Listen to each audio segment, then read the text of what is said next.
Hello साथियों, आप सभी का जो है कर्म एकेडमी के इस प्लेटफ़ॉर्म पे मैं आपका स्वागत करता हूँ। ठीक है, उम्मीद करते हैं आप सभी लोग स्वस्थ होंगे, मस्त होंगे, ठीक है। तो आइए इसी मस्ती के साथ हम लोग जो है, जो आपकी सुपर 20 सीरीज़ चल रही है यूपीएसआई और ग्रुप डी की, उसकी अगली क्लास देखते हैं, ठीक है। आइए पहले सवाल की ओर बढ़ते हैं हम। देखिए बोला गया है 10% कमा कह रहे कि 17% और 20% के क्रमिक छूट के समतुल्य एकल छूट बताना है निकटतम आपका, ठीक है। तो इसके लिए हम लोग फ़ॉर्मूले भी लिखते हैं, ठीक है। अगर फ़ॉर्मूले से करना हो आपको, कह सकते हैं एकल डिस्काउंट निकालने का तरीका अगर 3 क्रमिक छूट है तो, ठीक है। पहली अगर x है, दूसरी अगर y है, तीसरी अगर z है, तो तीनों को जोड़ेंगे माइनस साइन के साथ, ठीक है। गुणा करते हैं 2-2 की, x into y plus y into z plus z into x और बट्टे में हो जाता है आपका 100 और प्लस के साथ जो है, ठीक है, ये होता है x यानी पहले छूट इंटू वाई दूसरी छूट और ये होता है इंटू जेड तीसरी छूट, बटे में क्या हो जाता है 100 का स्क्वायर 10,000 आपका। ये टोटल अगर 3 क्रमिक छूट हैं तो उनका एकल डिस्काउंट, एकल छूट इक्विवेलेंट डिस्काउंट जो है निकालने का तरीका आपका, ठीक है। तो आइए हम लोग 100 मान के करेंगे, ठीक है। हम लोग कैसे करेंगे? 100 मान के। देखिए आपको पता है कि अंकित मूल्य पर जब भी छूट देते हैं, तो उसके बाद हम लोग क्या करते हैं, सामान को बेचते हैं यानी विक्रय मूल्य निकाला जाता है ना, अंकित मूल्य पर छूट देकर। तो पहली छूट कह रहे हैं कितने की? 10% की। अगर हम मान लें कि अंकित मूल्य कितना है? 100 है, ठीक है। तो 100 है अंकित मूल्य, पहली छूट कितने की है? 10% की, तो कीमत कितनी बची आपकी बताइए? 90% यानी 9/10 कह सकते हैं। अगली छूट कितने की है? 17% की, यानी कितना हो जाएगा आपका? 83 बटे में 100% कीमत बचेगी और आखिरी छूट है आपकी 25%, तो कीमत कितनी बची आपकी? 75% यानी 3/4 कह सकते हैं। 3/4 हल करते हैं। आप देखेंगे इस 100 से क्या करेंगे? 100 को काट लेंगे, ठीक है। इधर आपका कुछ कटेगा, इधर कुछ नहीं कट रहा आपका। इधर दिखेगा 4 गुणे 10, तो क्या दिखा आपको? 40। इसके तिर्यक गुणा कर लेते हैं तो क्या दिखेगा? 100 में 40 गुणे 100। इधर गुणा कर लेते हैं 9 गुणे 3 कितना दिखेगा? 27। 9 8 72 और 2 कितना हो जाएगा? 74 गुणे 3 आपका। इधर हल करेंगे तो कितना दिखेगा आपको? 4,000 रुपए। अगर ये 4,000 है तो हो जाएगा 3 7 21, 3 चौको 12 2 14, 3 7 21 और, ठीक है, 3 7 21 और एक 22 आपका, 2241 में। यदि अंकित मूल्य आपका कितना है? एमपी अगर मार्क प्राइस 4,000 है, तो सेलिंग प्राइस कितना है? 2241। तो इसका मतलब छूट दे रहे हैं, कम में बेच रहे हैं, ठीक है ना? कम में बेचने से इसका मतलब छूट दे रहे हैं। तो छूट दी कितने की? निकालेंगे डिस्काउंट परसेंटेज। छूट पहले बताइए कितने की दिखेगी? अगर 1200 कम करता, ठीक है ना? 4,000 का सामान 1200 में बेचता, तो छूट कितने की दिखती है? 1800 की, ठीक है। इसका मतलब कितना हो जाएगा आपका? 1759 आपका। भाग करेंगे 4000 से, गुणे 100, आपका डिस्काउंट निकल जाएगा। ये छूट है कितने पे? 4000 पे। 2 जीरो हटाएँगे, 100 कट जाएगा आपका। 4 से भाग करिए, दशमलव लगा दीजिए, ठीक है ना? आपको लगभग में निकालना है, निकटतम, ठीक है। 4 से भाग जाएगा, 4 बार में 16 हो गए, ठीक है। अब देखना कि क्या है, 3 बार जाएगा कि 4 बार जाएगा? देखिए 1 यानी 15 बच गया, ठीक है। 4 तियाई 12, ठीक है। इसके बाद कितना हो जाएगा आपका? ये दिखेगा 12 यानी 3 यानी 39, 4 9 36 आपका, ठीक है ना? 4 9 36 यानी दशमलव लाएँगे नीचे कि 0 है आपका, यानी लगभग कितना दिखेगा? 39 कितना है? 93.9 यानी कितना हो गया लगभग? 44%। ये लगभग में कितना दिखेगा आपका? 44% आपका। क्योंकि लगभग कितना जा रहे हैं? 43.9 के आस-पास, उससे भी ऊपर जाएगा अभी। यानी लगभग दिखेगा आपको 44% का डिस्काउंट। आइए अगला सवाल करते हैं हम लोग।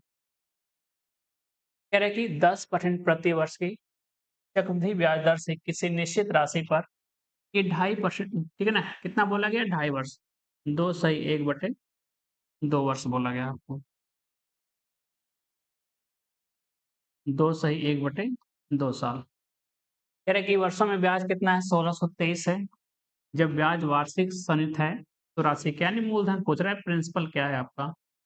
ये बताइए पहले साल के लिए, पहले साल के लिए ब्याज कितना है? 10%। क्योंकि 1 साल में ब्याज है कितना? 10% ब्याज की दर है। तो दूसरे साल में क्या हो, भाई दूसरा भी आपका कंप्लीट है 1 साल, तो उसमें ब्याज कितना मिलेगा आपको? 10%।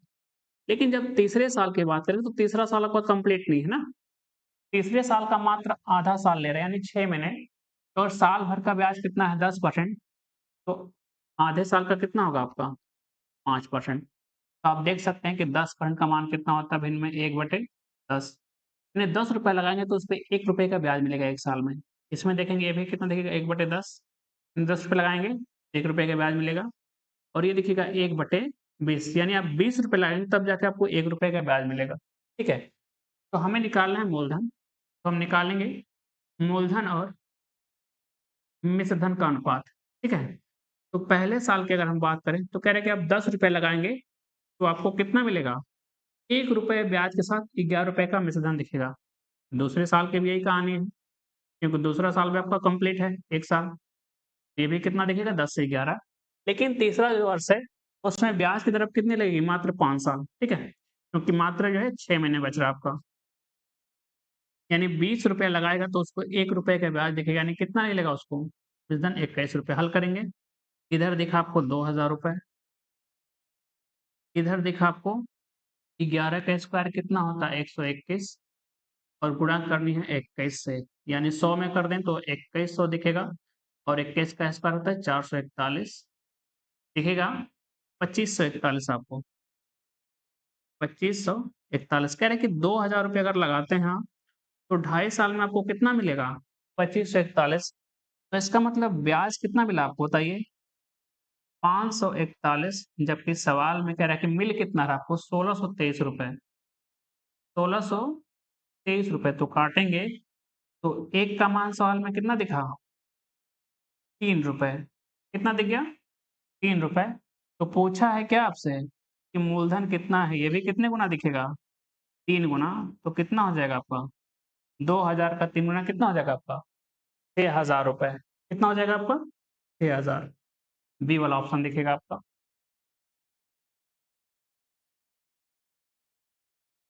ठीक है? ये 2.5 साल का बोला गया है और ब्याज जो है कैसे संयोजित कर रहे हैं हम लोग? वार्षिक रूप से। तो 2 साल तो कंप्लीट है, 10% का ब्याज, फिर अगले साल भी 10%।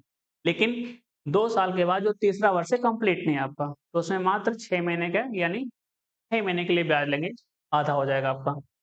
अगला सवाल करेंगे हम लोग। कह रहे कि 2 पात्रों में दूध और पानी के मिश्रण क्रमशः 3:2 और 6:5 के अनुपात में भरे हैं। इन मिश्रणों को किस अनुपात में मिलाया जाना चाहिए ताकि अंतिम मिश्रण में दूध और पानी का अनुपात कितना हो जाए? 4 से 3 का। तो आप किसी एक पे क्या लगाइए? एलिगेशन लगाइए आप लोग चैप्टर में पढ़े होंगे, ठीक है ना? आप लोग या तो दूध पे या तो पानी पे क्या करिए? मिश्रण लगा दीजिए। हम दूध पे लगा रहे हैं। ये पहला आपका है मिश्रण, ये दूसरा आपका है, ठीक है? पहले में कह रहा है कि मिश्रण जो है उसमें दूध कितना है? 3 है और टोटल मिश्रण कितने का है? कह रहे हैं कि 3 दूध 2 पानी यानी टोटल कितने का है? 5 का मिश्रण तैयार हुआ। दूसरे मिश्रण के बारे में कह रहा है कि कितना है? दूध उसमें 6 है और टोटल कितना है? पानी 5 यानी टोटल मिश्रण कितने का बना? 11 का। ठीक है? ये हो गया पहले बर्तन में और ये दूसरे बर्तन में। मिलाने के बाद इसको किसी रेशियो में हमने मिलाया और मिलाने के बाद कह रहा है कि अंतिम मिश्रण में दूध और पानी कितना हो गया? 4, 3 का। यानी 4 दूध है और 3 पानी, तो मिश्रण कितने का बनेगा? 7 का। इसी को हल करेंगे। ये मध्य मान है आपका।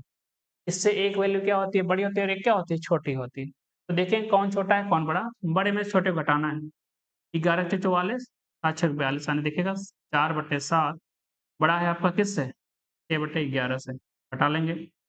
एक बड़ा है तो क्या होगा? छोटा होगा। ठीक है? इसका मतलब 3/5 क्या है? बड़ा होगा किससे? 4/7 से। हल करेंगे। 44, 42 कितना दिखेगा? 2/7 गुणे 11 यहाँ दिखेगा 21, 20 यानी 1, 5 गुणे में 7। 7 यहाँ भी, 7 यहाँ भी अनुपात में कट जाएगा। 5 दूना 10 और 11 कम 11। आपको किस अनुपात में मिलाना होगा? 10:11 के अनुपात में। इन दोनों मिश्रणों को जो दोनों पात्रों में भरे हैं, इनको किस अनुपात में मिलाया जाए? 10:11 के अनुपात में। तो आपका अंतिम मिश्रण तैयार होगा, उसमें दूध और पानी क्या दिखेगा? 4:11 3 दिखेगा। अगला सवाल करते हैं हम लोग। कह रहे हैं कि ए किसी कार्य को 72 दिनों में पूरा करता है। वो इस कार्य को 9 दिनों तक करता है और बी अकेले बचा हुआ काम 42 दिनों में करता है। तो बताइए ए और बी दोनों मिलकर उस काम को कितने दिन में करेंगे? तो आपको बताया कि एलसीएम मेथड में जो भी व्यक्ति किसी काम को पूरा करता है, काम को पूरा करने का कुल समय देखिए कितना है। कितना बोला ए के लिए? 72 दिन। और बताइए कोई व्यक्ति है जो उस काम को पूरा कर रहा है? नहीं कर रहा है। तो एक ही व्यक्ति है 72 दिन में, तो उसी का समय कैसे में कितना आएगा? 72 कैसे हम 72 दिखेगा। तो भाग करेंगे तो क्षमता क्या दिखेगी? 1 दिन की 1 दिखेगी। ठीक है ना? ए अगर 72 दिनों में कितना काम करता है? 72, तो 1 दिन में कितना करेगा? 1 काम करेगा। अब शर्त ये है कि वो इस कार्य को 9 दिनों तक करता है, यानी ए जो है कितने दिन काम किया? 9 दिन।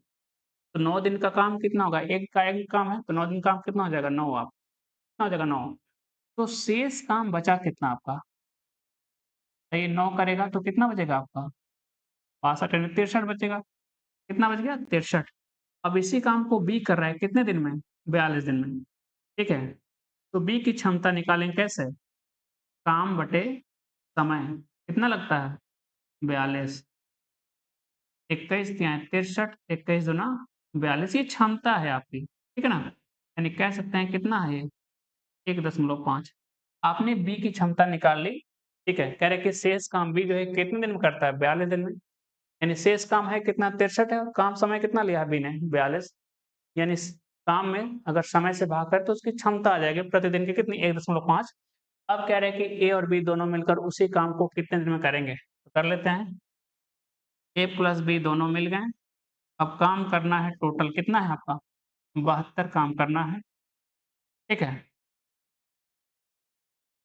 और काम आपका देखिए कौन-कौन करेगा? ए करेगा 1 दिन में और बी करेगा 1.5 आपका। कितना हो जाएगा? 2.5। यानी 72 बटे कितना दिखेगा? 2.5 का मतलब 5 बटे में 2, तो 2 जाएगा ऊपर तो कितना हो जाएगा? 144 बटे में 5 दिन। 5 दूना 10, ठीक है?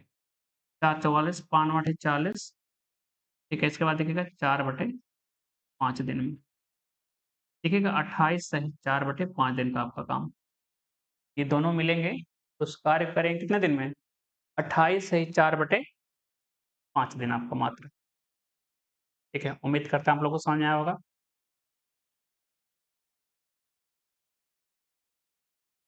चलिए अगला सवाल करते हैं हम लोग। कह रहे कि ए व्यक्ति 120 कोट खरीदता है और 50 कोट क्या है? 16% के लाभ पर बेचता है और शेष जो है 20% के लाभ पर बेचता है, यानी शेष कितना है आपको बताइए? 120 में से कितना बेच दिया? 50, तो कितना बचेगा शेष? 70 कोट।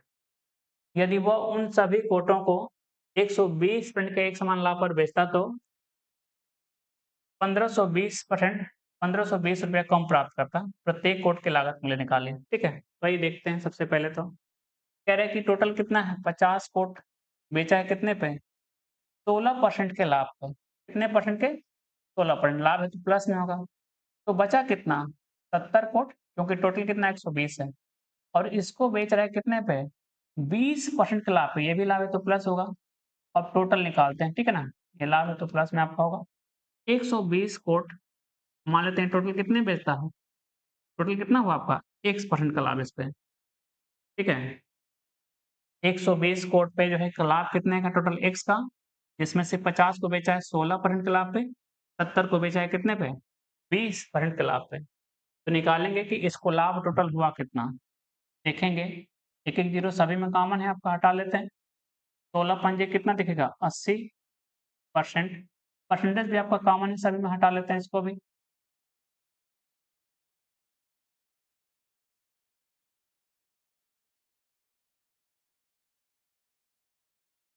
ठीक है? 16 पाँचे 80 प्लस 20 साते 140 बराबर देखिएगा 12x। 4 से कटेगा? बिल्कुल कटेगा। 4 से 3 बार में, 4 तियाँ 12, 4 पंजे 20, 4 से कटेगा कितने? 20। यानी दिखेगा कितना? 55/3। x का जो है यानी टोटल जो लाभ है कितना है? 55/3%। तो टोटल प्रॉफिट आपका कितना है? ये टोटल जो है 120 पे कितने का लाभ कमा रहा है? 120 कोटों पे 55/3% का। अब कह रहे हैं कि हुआ उन सभी कोटों पर अगर कितने का लाभ कमाए? 12% का मात्र कमाए, तो उसे पहले से कितना कम मिलता है? 1520 रुपए। तो हल कर लेते हैं शर्त के अनुसार। पहले देखिए बेचता था तो लाभ कितना था? 55/3% का। अब कह रहा है कि कितने का लाभ चाहिए? 12% का। तो जब 12% के लाभ पर सभी को बेचा, तो उसकी धनराशि कम हो गई कितना? पहले से 1520 रुपए। इसी को बताना है। पहले का लाभ और ये बाद का लाभ है टोटल। इन दोनों में कह रहा है कि धनराशि में अंतर कितने का है? 1520 का। तो देखिएगा 12 तिहाई 36, कितना हो जाएगा? 36। अगर ये कितना होता है? 35, तो कितना बचा? 20, यानी कितना दिखेगा? 19 आपका। 19/3% और देखिएगा 1520 रुपए। 3 तो कटेगा नहीं आपका। 19 से काट सकते हैं। 19 बटे कितना होता है? 152, 80 बार में। तो 1% का मान आपको कितना दिखा? 240 रुपया। फिर गुणा करेंगे तो आप निकालेंगे सीपी कितना होता है आपका? 100% यानी कितना दिखेगा? 24,000 रुपए। टोटल लागत है कितने की? 120 कोट की। पूछा कि प्रत्येक कोट का लागत यानी 1 कोट का लागत बताइए कितना है? तो 1 कोट का निकालेंगे, 1 कोट का सीपी ये हो जाएगा आपका 24,000 बटे में 120। 120 से कितनी बार में? 2 बार में, यानी कितना दिखेगा सीधा? 200 रुपया आपका। 1 कोट की लागत दिखेगी मात्र कितने? 200 रुपए आपकी।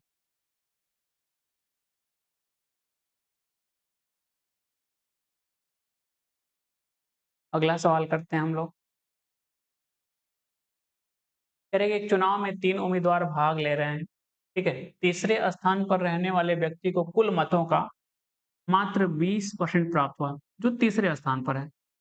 जबकि विजेता और प्रथम उपविजेता, यानी जो पहले स्थान पर है और जो दूसरे स्थान पे है, के मतों के बीच का अंतर कुल मतों का कितना है? 20% है। यदि प्रथम उपविजेता और द्वितीय उपविजेता के मतों का अंतर कितना है? 37,000, तो विजेता कितने मत मिले? विजेता को कितने? अगर कुल मतों की संख्या मान लें हम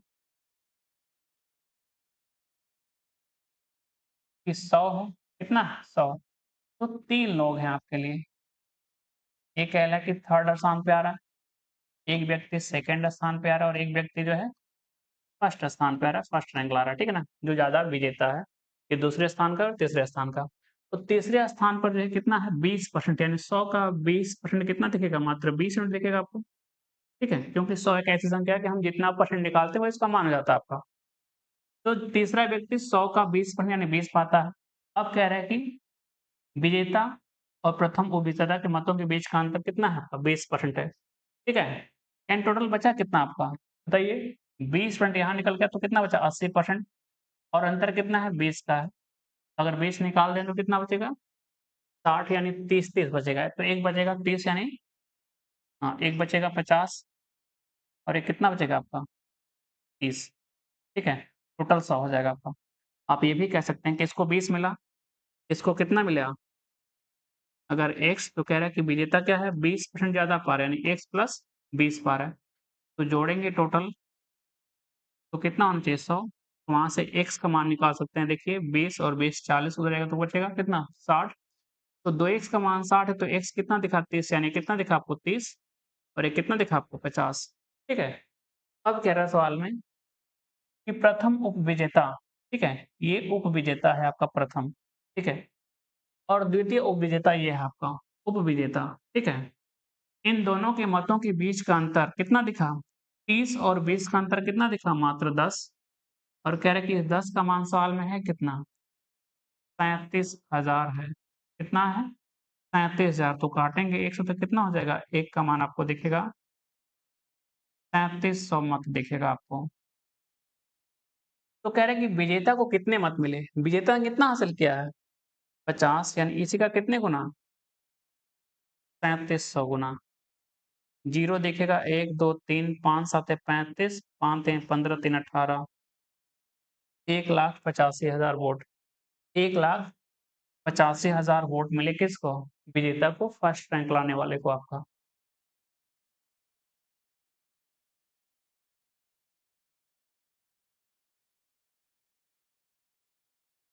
ठीक है, अगला सवाल करते हैं हम लोग। कह रहा है कि जोड़ने पर एक कह रहा है कि x जोड़ने पर 10, 16, 20 और 32 समानुपात में आ जाते हैं। ठीक है ना? समानुपात का मतलब है कि जो अनुपात इन दोनों संख्याओं में है, वही अनुपात इन दोनों संख्याओं में हो जाए। ठीक है ना?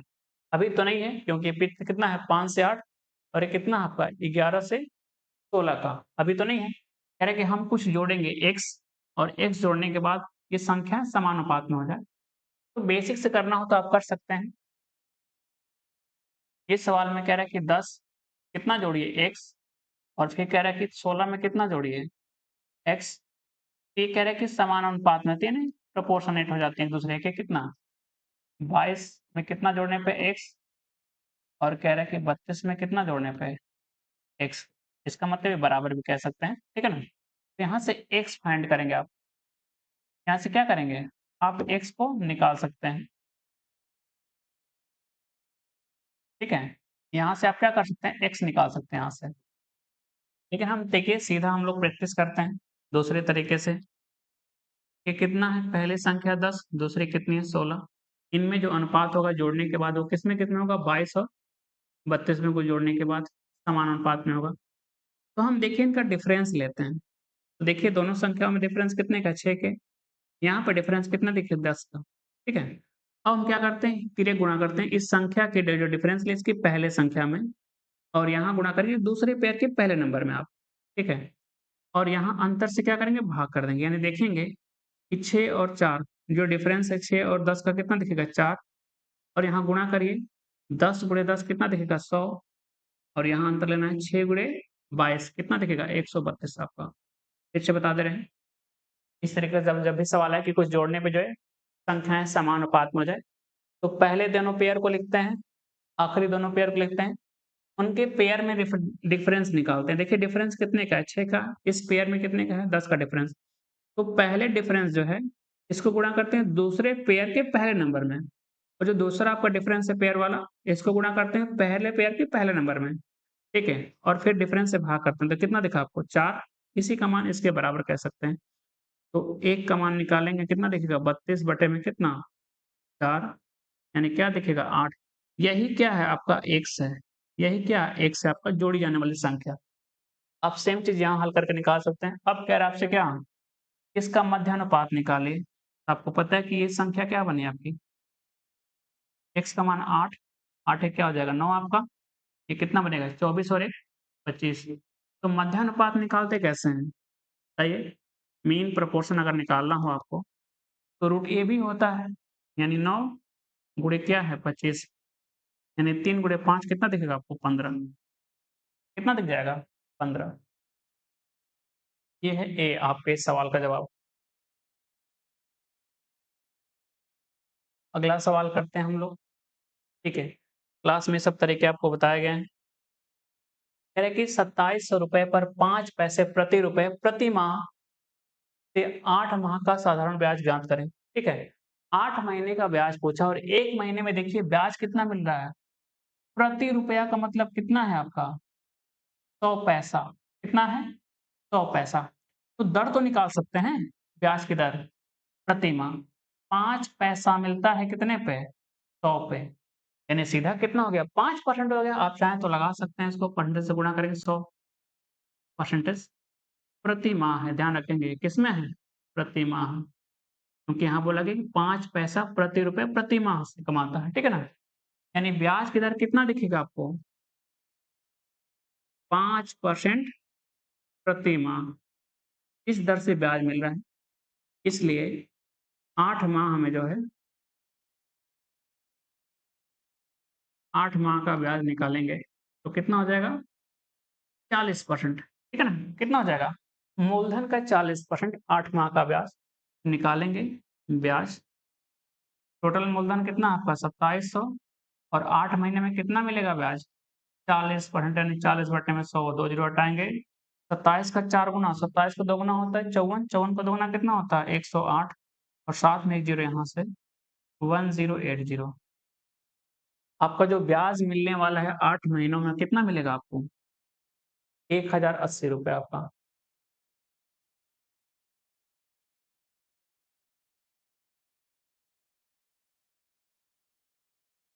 ठीक है?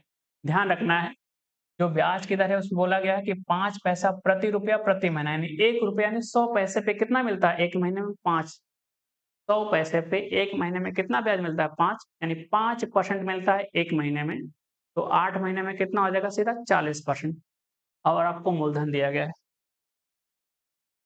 अगला सवाल करेंगे हम लोग, कह रहे हैं कि ए और बी की आय का अनुपात 5:7 है। यदि ए और बी की बचत 4000 और 5000 है, यदि ए का खर्च बी का 66 सही 2/3% है। कितना है? 66 सही 2/3%।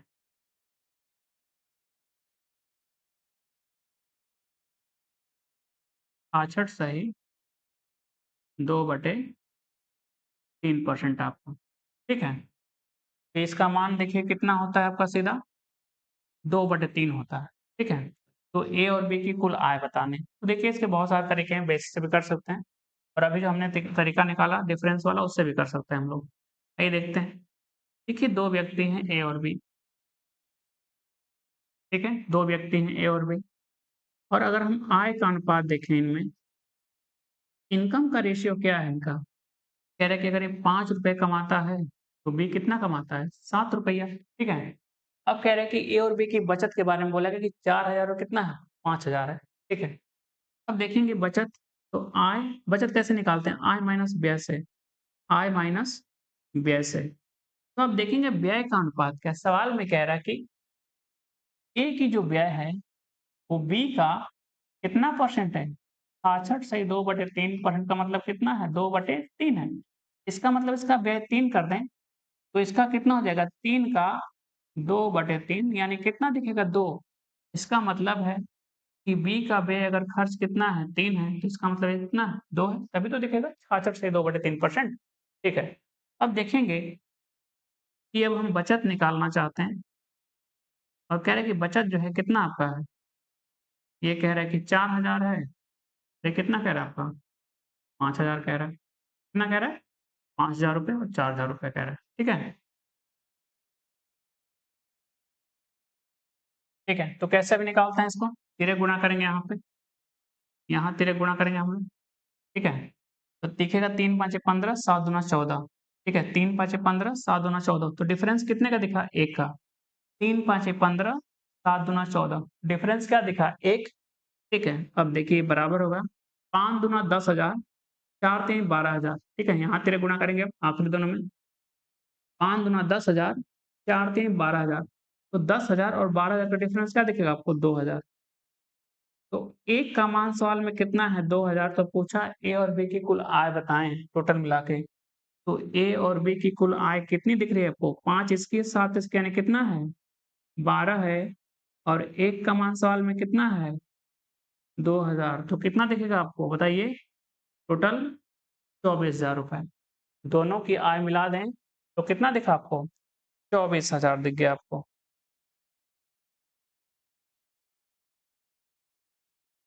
उम्मीद करता हूँ आप लोगों को समझ आया होगा। आप चाहें तो बेसिक से बना सकते हैं, ठीक है? देखिए पता है आपको कि ए की आय कितनी है आपकी बताइए, और बी की आय कितनी है, और आय का ही पूछा है आपसे, ठीक है ना? कि आय का अनुपात क्या है? तो आप कह सकते हैं कि अगर ए की आय कितनी है बताइए?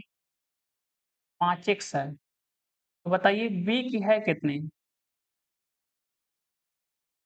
ए की आय अगर कितनी है? 5x है, तो बी की कितनी है आपकी? 7x है। और आपको कह रहा है कि ये बचत है, ठीक है? तो ये बताइए आय में से अगर क्या घटा दें? ये आय है, इसमें से अगर हम बचत को घटा दें, तो क्या दिखता है बताइए? खर्च दिखता है ना आपका, ठीक है? आय है, इसमें से बचत कितनी है? ए की 4,000 है, ठीक है? और बी की बचत कितनी है आपकी? 5,000 है। ये टोटल आय है 5x, ये 7x। ये बताइए ये क्या दिखेगा? खर्च का अनुपात, ये ए के लिए है और ये बी के लिए। और अभी तो आपने निकाला कि ए का खर्च बी का कितना है? 66 सही 2/3% का मतलब कितना दिखा आपको? 2/3। इसका मतलब कितना दिखा आपको? 2/3, यानी खर्च कह रहा है कि ए से बी का कितना है? 2 से 3 का। इसी को हल करेंगे तो आपका मिल जाएगा x का मान, ठीक है? तो हल करेंगे तो आपको मिल जाएगा x का मान यहाँ से और रखेंगे, अगर x मिल गया तो i मिल जाएगी दोनों की आपके। अगला सवाल करते हैं हम लोग।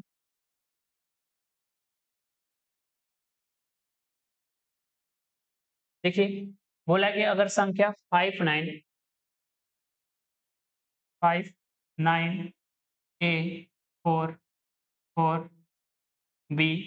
डिविजिबल है किससे? 36 से। 36 से कटने का मतलब है किससे कटना चाहिए? 4 से और 9 से भी। किससे कटे? 4 और 9 दोनों से। तो कह रहे हैं कि a प्लस बी यानी a और b का जो है बताना है अधिकतम मान क्या होगा? अधिकतम मान क्या होगा? तो देखिए 9 से अगर विभाज्यता चेक करें, ठीक है? 9 से अगर विभाज्यता चेक करें, देखिए 4 की अगर हम बात करें तो आखिरी में क्या होना चाहिए? 4 का मल्टीपल 2 अंक दिखेगा। कितना दिखेगा? 2 अंक।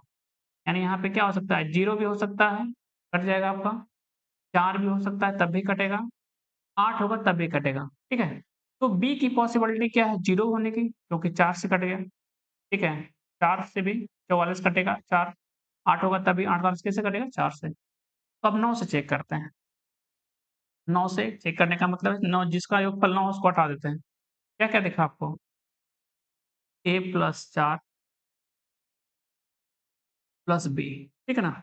a प्लस 4 प्लस b और 9 का मल्टीपल होना चाहिए तभी ये 9 से कटेगा। इसका मतलब या तो 9 हो जाए या तो कितना हो जाए 18 या तो कितना हो जाए 27 या इस तरीके से मल्टीपल। 9 हो सकता है बिल्कुल, क्योंकि a और b क्या है? एक अंकीय मान है, तो अधिकतम कितना ले सकते हैं? 9 और 9 18 4 22, ठीक है? तो 22 हो सकता है मैक्सिमम, तो 27 तो नहीं होगा आपका, ठीक है ना? और हमें मैक्सिमम लेना है, तो ये भी नहीं ले सकते हैं। हमें a और b का मान क्या चाहिए? मैक्सिमम चाहिए ना? तो आप देखेंगे कि a प्लस b प्लस 4 का मान कितना दिख सकता है अधिकतम? 18। इसका मतलब a प्लस b का मान अधिकतम कितना दिखेगा आपको? 14।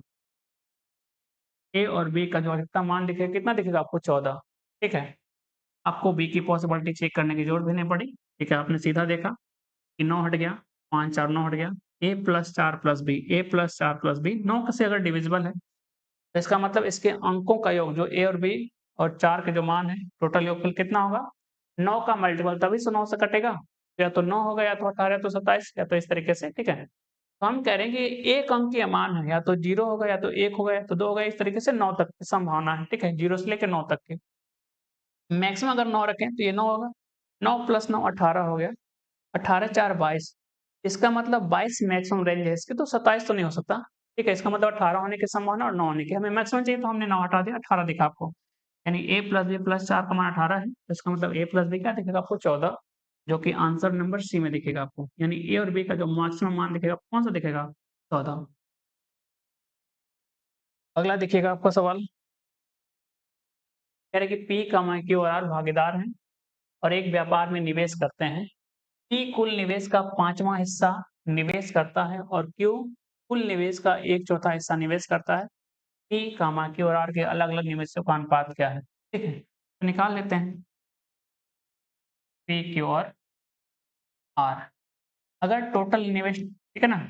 टोटल इन्वेस्ट कितना मान लें हम? देखिए कितना-कितना करना है। कुल निवेश का 5वां हिस्सा कर रहा है और Q कितना कर रहा है? कुल निवेश का 1/4, 1/4 यानी 1/5 यानी 5वां हिस्सा 1/4 यानी कितना? एक बार 5 से भाग करेंगे और एक बार 4 से भाग करेंगे। तो क्यों ना हम 5 और 4 का एलसीएम मान लें, कितना? 20 यूनिट मान लें, ठीक है?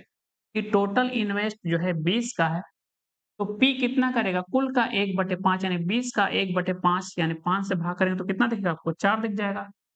अब बोला है Q कुल निवेश का 1/4 यानी कुल निवेश 20 है, इसका 1/4 यानी 4 से भाग करेंगे कितना दिखेगा? 5। अब दोनों ने कितना निवेश कर लिया? टोटल निवेश है 20 का, ये 4 करेगा 5 यानी 9, तो 9 निवेश हो गया तो कितना बचा? 11 R के लिए। यही रेशियो बनेगा निवेश का, 4 5 और 11, डी वाला ऑप्शन दिखेगा आपको। 4:5 का अनुपात दिखेगा आपका।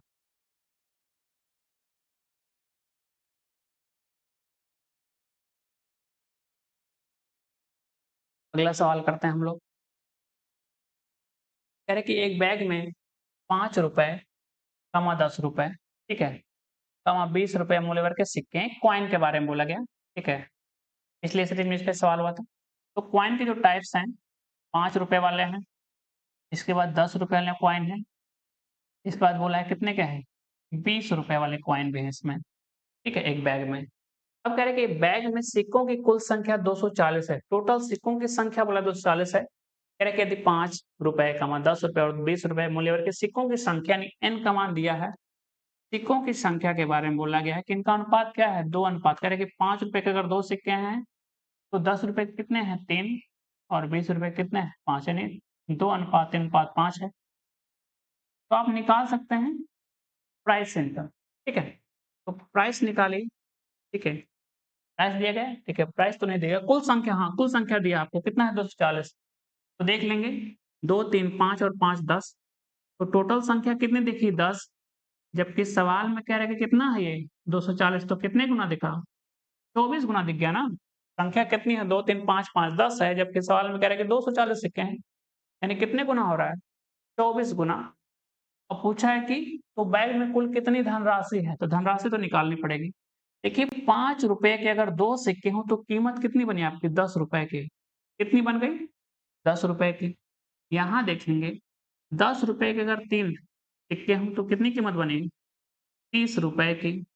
20 रुपए के अगर 5 सिक्के हो तो कीमत कितनी बनेगी, 100 रुपए की। आप जोड़ेंगे टोटल कितना दिखेगा आपको, 140। कह रहा सवाल में कितना है, 140 है। जबकि सवाल में कह रहा है कि 1 का मान कितना हो रहा है, 24 गुना। कितना हो रहा है, 24 गुना।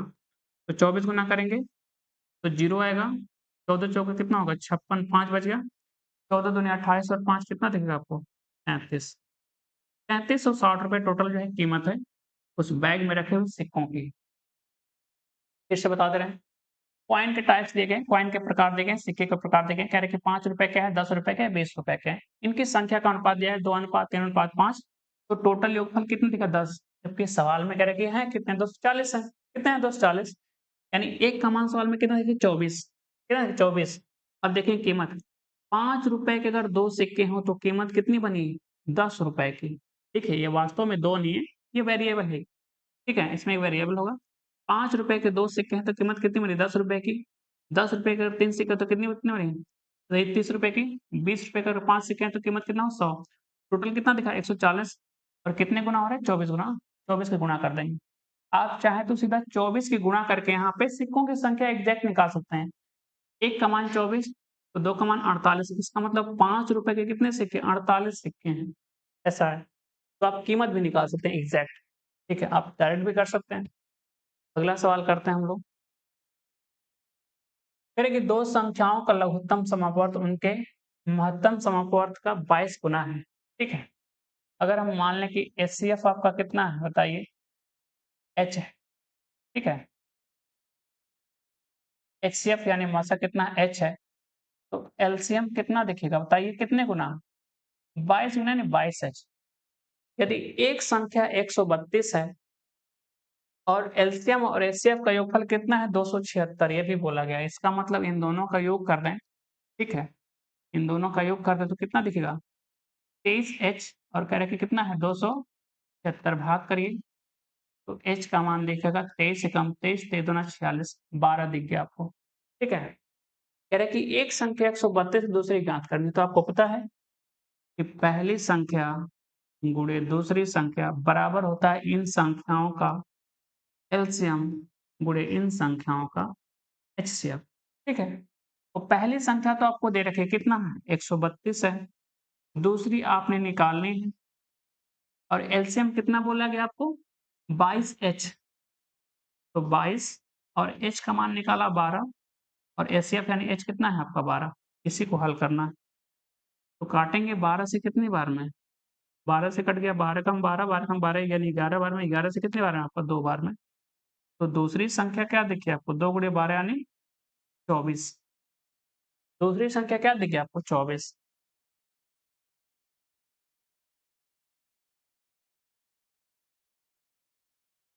ठीक है, उम्मीद करते हैं आप लोगों को समझ आया होगा। अगला सवाल करते हैं हम लोग। कह रहे कि रीना एक वस्तु को 28% के लाभ पर बेचती है। कितने परसेंट के लाभ पर, 28% के लाभ पर बेचती है। यदि उसने इसे 30% कम में खरीदा होता और 20.1 रुपए कम में बेचा होता तो उसे 35% का लाभ होता। उसे कितने का लाभ होता, 35% का। यदि वो इसे 62.70 में बेचती तो उसका लाभ या हानि परसेंटेज में निकाली।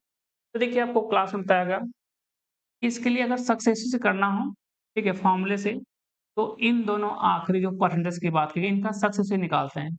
एक कम बोला गया है, एक अधिक यानी लाभ बोला गया है, तो एक प्लस और एक माइनस का सक्सेसिव निकालेंगे। जो भी नेट इफेक्ट आएगा आपका, उससे और इसका डिफरेंस निकले के इसके बराबर करते हैं, ठीक है? इसका नेट इफेक्ट और इसका डिफरेंस लेके इसके बराबर करते हैं, फिर वहाँ से सीपी यानी 100% का मान निकाल सकते हैं, या फिर आप 100 मान के कर सकते हैं। एक तरीका ये है। आइए हल करते हैं हम लोग। जैसे हम कह दें कि सीपी और एसपी की बात कर रहे हैं।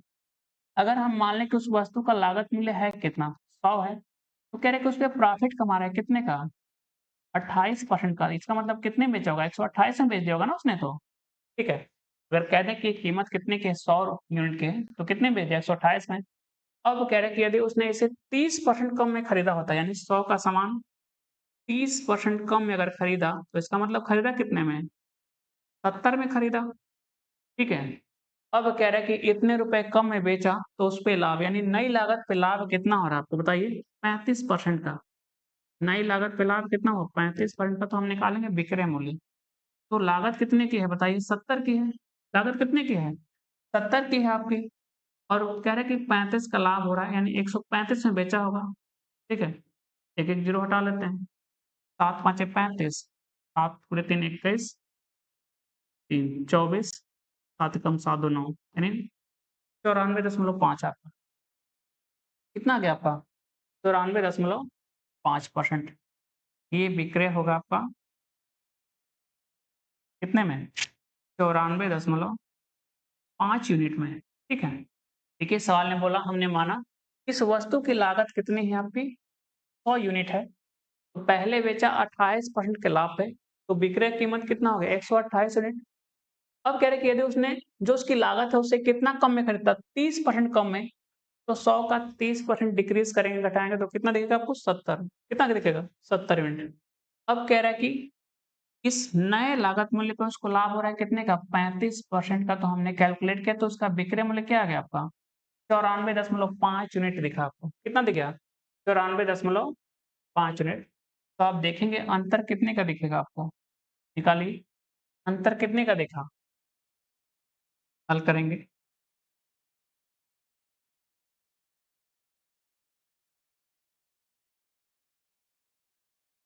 ठीक है, आइए दिखाएँगे। 128 में से कितना घटाना है? 94 अगर घटाएँ, तो 6 दिखेगा यहाँ पे, 94 घटा रहे हैं। 6 और 8 कितना हो जाएगा? बताइए। 8 6 34, 0.5 घटाएँगे कितना दिखेगा? 33.5 यूनिट। इन दोनों का डिफरेंस क्या दिखा? 33.5 यूनिट, जबकि सवाल में कह रहा है कि डिफरेंस यानी जो कीमतों में अंतर है विक्रय मूल्य का, देखिए कितना कम में बेच रहा है पहले से? 20.1 रुपया कम में बेच रहा है, यानी 20.1 रुपया। देखिए यहाँ पे कितना कम में बेच रहा है? 33.5, जबकि कह रहा है कि कितना कम बेच रहा है? 20.1 रुपया। तो आप निकालेंगे सीधा 1 का मान, यहाँ से 1 का मान, ये दिखेगा 20.1 और बटे दिखेगा 33.5 रुपए आपका, ठीक है? तो आप कह सकते हैं कि सीपी कितना है आपका बताइए? सीपी कितना है आपका? 100 यूनिट। सीपी कितना है? 100।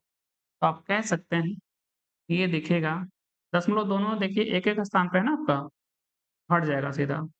201 बटे 335 गुणे 100 रुपए सीपी है। 5 से काट दें कितनी बार है? 20 बार है। 5 छक्के 30, 5 सत्ते 35, ठीक है, नहीं कटेगा। 7 गुणे 3 21, 3 छक्के 18 आपका, ठीक है, 20। तो 3 बार में ये कटा, 20 तियाँ 60। तो सीपी आपका कितना दिखा? 60 रुपए। सीपी आपका कितना दिखा है? 60 रुपए आपको। तो आप देख लीजिए, आप देख सकते हैं कि लाभ कितने का हो रहा है। निकाल लेते हैं। सीपी 60 का है और कह रहा है कि अब बेचिए कितने में? 62.7 में। तो प्रॉफिट कितने का दिखा? 2.7 का। 60 पे निकाल लेते हैं हल करके। एक-एक जीरो हटाएँगे। ठीक है, 2 से काट लें 3 बार में, 2 से काट लें 5 बार में। 27 5 135, 3 चौके 12, 3 5 15। कितना दिखेगा?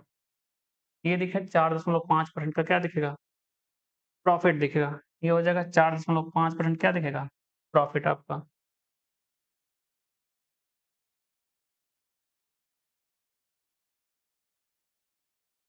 हल कर लीजिएगा इसको, ठीक है ना। लागत कितना आ गया 60 और बेचा कितने में 62.7 में, यानी लाभ कितने का दिखा 2.7 का 60 पे। इसी को हल करना है तो परसेंटेज में दिख जाएगा आपको लाभ। अगला सवाल करते हैं हम लोग। कह रहा है कि एक त्रिभुज के अर्ध परिमाप और उसके भुजाओं के बीच का अंतर क्रमशः दिया गया है 20 सेंटीमीटर, 16 सेंटीमीटर, 12 सेंटीमीटर। सवाल को ध्यान से पढ़ेंगे तो इसमें बोला है त्रिभुज के अर्ध परिमाप यानी सेमी पेरीमीटर। परिमाप क्या होता है पेरीमीटर, और अर्ध परिमाप सेरीमीटर, सेमी पेरीमीटर। और कह रहे कि उसकी भुजाओं के बीच का अंतर क्रमशः दिया गया। तो भुजाएं कितनी होती है त्रिभुज में 3 एबीसी, ठीक है। यानी s माइनस ए जो डिफरेंस दिया गया सेमी पेरीमीटर। अर्ध परिमाप की अगर हम बात करें, अर्ध परिमाप की अगर हम बात करें, ये देखिएगा अगर मान लें कितना है आपका स्मॉल एस, तो कह रहा है कि स्मॉल एस माइनस ए बराबर कितना है 20। यही तो बोला गया है ना कि भुजाओं और अर्ध परिमाप में अंतर। ये परिमाप हो गया अर्ध परिमाप सेमी पेरीमीटर, ये भुजा ए है तो डिफरेंस क्या दिखा 20, पहला हो गया। अब कह रहा है कि अर्ध परिमाप एस माइनस दूसरी भुजा बी में डिफरेंस कितने का है 16 का। अब कह रहे हैं कि सेमी पेरीमीटर और तीसरी भुजा सी डिफरेंस कितने का है 12 का। अगर हम तीनों को ऐड कर दें s प्लस एस कितना दिखेगा आपको 3s। ध्यान रखेंगे s है 5 में समझिएगा। माइनस दिखेगा आपको क्या a minus b minus c, ठीक है ना। माइनस ए माइनस बी माइनस सी, अगर हम माइनस कॉमन कर लें तो क्या दिखेगा प्लस दिख जाएगा साबित, ठीक है ना। बराबर दिखेगा 28 और 20 48 आपका, ठीक है। कितना दिखेगा 48। तो आपको पता है कि पेरीमीटर होता कितना है आपका 2s होता है ना। सेमी पेरीमीटर क्या होता है आपका a प्लस बी प्लस सी बटे 2, यानी भुजाओं का योग करिए उसका आधा करिए। इसका मतलब a प्लस बी प्लस सी क्या दिखेगा 2s दिख जाएगा। तो कह सकते हैं कि ये 3s है और ये माइनस इसका मान क्या दिखेगा 2s, क्योंकि भुजाओं का योग है ना पेरीमीटर यानी 2s है। और ये 48 दिखेगा। तो कह सकते हैं कि सेमी पेरीमीटर s कितना है आपका 48 सेंटीमीटर। कितना दिखेगा 48 सेंटीमीटर। तो हमें एरिया चाहिए, हमें क्या चाहिए एरिया। तो एरिया कैसे निकालते हैं ट्रायंगल का बताइए।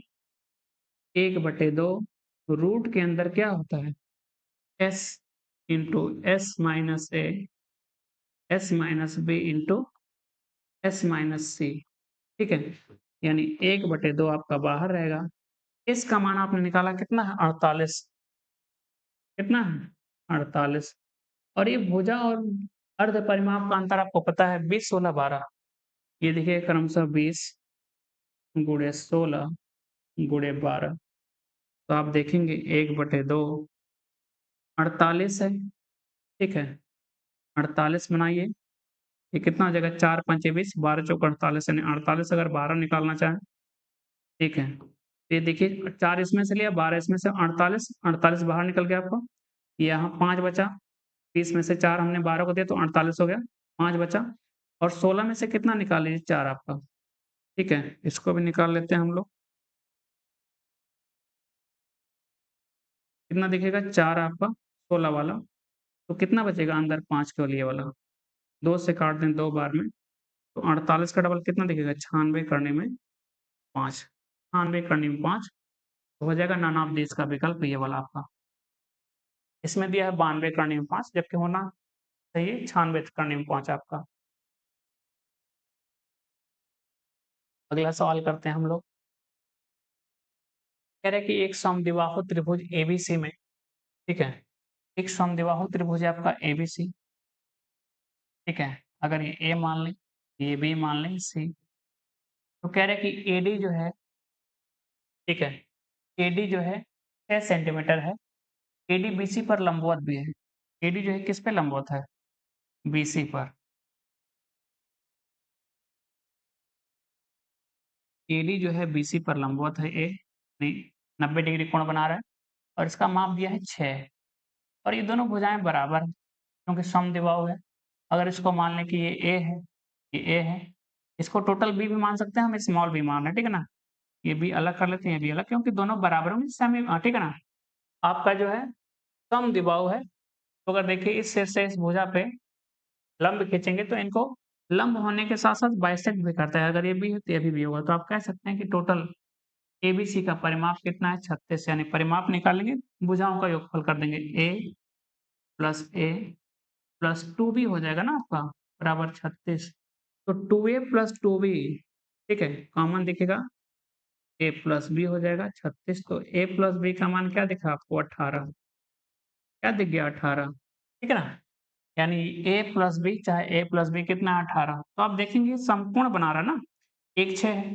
तो ट्रिपलेट क्या दिखता है? अगर 6 दिखता है समकोण में, तो 6 8 क्या दिखता है? 10 दिखता है। यानी कर्ण हो गया, आधार और लंब में से एक 8 दिखेगा और क्या दिखेगा? 6। एक तो दिखा 6, तो एक दिखना चाहिए आपको 10, और एक क्या दिखना चाहिए? 8। देखिए 10 और 8 कितना होगा? 18। ए और बी ही तो है, तो आप निकाल सकते हैं, ये 8 तो ये भी 8। तो आप एरिया निकाल सकते हैं 1/2। आधार कितना दिखेगा? 8 और 8 16। ऊंचाई कितनी? 6। 16 तो यहाँ कितना दिखेगा आपको? 48 सेंटीमीटर स्क्वायर आपका। 48 सेंटीमीटर स्क्वायर आपका बी वाला आंसर है आपका, ठीक है? समद्विबाहु बनाया था, ये भुजा बराबर है। अगर इस शीर्ष से, ठीक है ना, जो बराबर भुजाएं हैं, उन दोनों को मिलाने वाले शीर्ष से अगर क्या करें, सामने वाली जो तीसरी भुजा आपकी है, जो बराबर नहीं है, उस पे अगर लंब खींचेंगे, तो लंबवत होने के साथ-साथ उसको समद्विभाजित भी करता है, ध्यान रखना है। अगला सवाल करेंगे हम लोग। आज की क्लास का आखिरी सवाल है। कह रहे हैं कि 32 लड़कों का औसत वर्कआउट क्या है? 136 घंटे है। जबकि 88 लड़कियों का कितना है औसत वर्कआउट? 126 घंटे है। लड़कों और लड़कियों का टोटल एक साथ औसत वर्कआउट पूछा है, ठीक है? तो निकाल सकते हैं एक साथ, ठीक है? तो देखिए 32 लड़कों का जो है कितना बोला है? 136 बोला है। टोटल योगफल यहाँ से हो गया। लड़कियां कितनी? 28, 88, और एक का कितना है? 126, ठीक है? तो टोटल पूछा है, तो 32 और 88 लड़के, लड़कियां मिला के कितना हो जाएगा? 8 2 10, 9 3 12, 120, ठीक है? और टोटल कितना मान लिया? Average x। यहाँ से हल करेंगे तो आपको x का मान मिल जाएगा, ठीक है ना? ये क्या है? वो x है, एक साथ। आप डायरेक्ट भी कर सकते हैं। देखिए 88 लड़कियों का जो है एवरेज कितना है? 126 घंटे है, एवरेज की बात कर रहे हैं, ठीक है?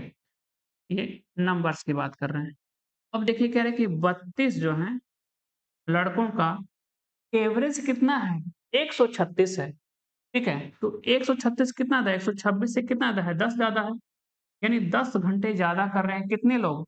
32 लोग, यानी कितने ज़्यादा? 32 गुणे 10, ठीक है? तो कितना बढ़ेगा आपका एवरेज? कितने लोगों पे? टोटल अभी जोड़ा था कितना था? 120 पे। कितना हो जाएगा? 120 पे, यही वृद्धि होगी आपकी। एक-एक जीरो हटा लें, 4 से काट दें 8 बार में, 4 से काट दें 3 बार में। यानी कितना बढ़ेगा आपका? 3 दूना 6, 2/3। कितना बढ़ेगा? 2 सही 2/3 घंटे बढ़ेगा, ठीक है? एवरेज कितना बढ़ेगा? 2 सही 2/3 घंटे। तो आपका टोटल एवरेज कितना था? 126, और यहाँ पे कितना? 126, तो बढ़ा कितना? 2 घंटे, 2 सही 3, 2 सही 2/3 घंटे। तो 126 प्लस 2 कितना हो जाएगा? 128 सही 2/3 घंटे आपका। आप सेम चीज़ यहाँ से भी कर सकते हैं, ठीक है? ये हो गया लड़कों का टोटल, ये हो गया लड़कियों का टोटल। टोटल लड़के प्लस लड़कियाँ मिला के 120, और एवरेज कितना मान लें? x। हल करेंगे तो आपको आ जाएगा सेम चीज़, 128 से 2/3 आपका, ठीक है? तो इतना ही रखते हैं। बहुत-बहुत धन्यवाद आप सभी लोगों का।